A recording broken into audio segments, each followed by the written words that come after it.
নাহে।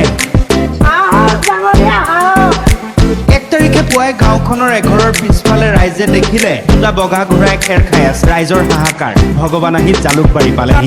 তাৰ পাছতে ধূপ ধূনা জ্বলাই ঘোঁৰাক গামোচা চেলেং পিন্ধাই পূজা কৰি ৰাইজ ক'ব নোৱাৰা হ'ল। ঘোঁৰাৰ খোৰাত ধৰি কান্দি কান্দি হিয়ালি জিয়ালি এগৰাকী মহিলা। অ' প্ৰভু, মই আপোনাক কেতিয়াও বিদায় নিদিওঁ প্ৰভু, মোক ক্ষমা কৰি দিয়ক।